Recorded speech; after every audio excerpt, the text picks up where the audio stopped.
প্রশ্ন করলেন যে তিনি একটি খ্রিস্টান স্কুলে গিয়েছিলেন এবং তিনি খ্রিস্টানদের দ্বারা পরিবেষ্টিত ছিলেন, যাদের তিনি সংকীর্ণ মনা বলছেন। এখানে আপনি উদার মনা মানুষদের দ্বারা পরিবেষ্টিত, মাশাআল্লাহ। তো তিনি বললেন যে খ্রিস্টান ধর্ম বলে খ্রিস্টান ধর্ম ছাড়া বাকি সবকিছু শয়তানের পূজা, কিন্তু তিনি বলছেন যে ইসলাম দ্রুত বর্ধনশীল ধর্ম যার অনুসারী সর্বাধিক। তাহলে সেই ভেতরের বিষয়টা কি যার প্রতি মানুষ অনুপ্রাণিত হচ্ছে?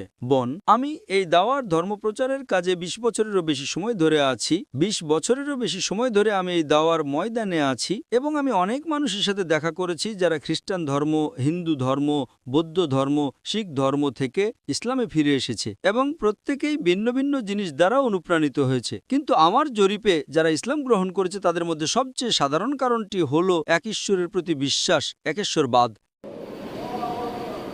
অন্য লোকেরা তাত্ত্বিকভাবে বলে ঈশ্বর এক এবং অদ্বিতীয়, কিন্তু বাস্তবে তারা তা পালন করে না। খ্রিস্টান ধর্ম এক ঈশ্বরে বিশ্বাস করতে বলে, কিন্তু তারা বলে পিতা, পুত্র এবং পবিত্র আত্মা। তারা একের কথা বলে, কিন্তু তারা বাস্তবে ত্রিতত্ত্ববাদে, ট্রিনিটিতে বিশ্বাস করে। তাই ইসলামই একমাত্র ধর্ম যা তাওহিদ বা একেশ্বরবাদের কথা বলে এবং তা চর্চা করে। তাই এটি একজন ব্যক্তিকে এক সত্য ঈশ্বর, একাত্মবাদ সম্পর্কে অনুপ্রাণিত করে এবং অন্যান্য ধর্মের মতো নয়, যেখানে আপনি দেখতে পান যে আপনারা জানেন ঈশ্বররা নিজেদের মধ্যে যুদ্ধ করছে, এক ঈশ্বর অন্য ঈশ্বরের সাহায্য নিচ্ছে এবং শয়তান ঈশ্বরকে পরাজিত করতে পারে।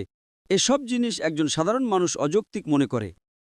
ঈশ্বর কিভাবে পরাজিত হতে পারেন? ঈশ্বর কিভাবে মারা যেতে পারেন? কিছু ধর্মে ঈশ্বর মারাও যান। তো যদি ঈশ্বর মারা যান, তবে বিশ্ব কে শাসন করে? তো যখন আপনি এসব জিনিস দেখেন, যৌক্তিকভাবে মানুষ সাধারণত অন্ধভাবে অনুসরণ করে। এই অন্ধ বিশ্বাসগুলো ইসলামে নেই। তাই কোরআন বলে তারা কি বোঝে না? এটা বোধসম্পন্ন মানুষদের জন্য।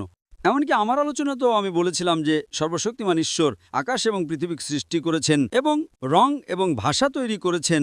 নিশ্চয়ই এটি তাদের জন্য নিদর্শন যারা বোঝে। কোরআন এমন একটা বই যা যুক্তিকে সন্তুষ্ট করে। আজকে মিডিয়া ইসলামের বিরুদ্ধে থাকা সত্ত্বেও আপনি কল্পনা করতে পারেন সেই ক্ষমতা, বিলিয়ন এবং ট্রিলিয়ন ডলার তারা ইসলামের বিরুদ্ধে ঢালছে একে ছোট করার জন্য। তবুও এটি দ্রুততম ধর্ম। তাই এটা একটা অলৌকিক কথা। আল্লাহ সুবহানাহু ওয়া তাআলা কোরআনে সূরা আল ইমরান অধ্যায় নম্বর ৩ আয়াত নম্বর ৫৪-তে বলেছেন,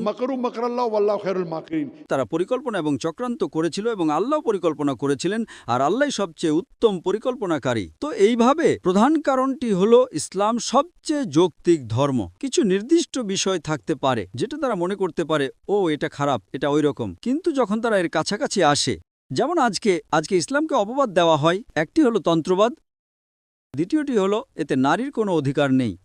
যদি ইসলামে নারীর কোনো অধিকার না থাকে, তবে আজকে যেসব আমেরিকানরা ইসলাম গ্রহণ করছে তাদের ২/৩ হলো নারী। কেন আমেরিকান নারীরা ইসলাম গ্রহণ করছে? যেসব ইউরোপীয়রা ইসলাম গ্রহণ করছে তাদের ২/৩ নারী। যদি ইসলাম এমন একটা ধর্ম হয় যা নারী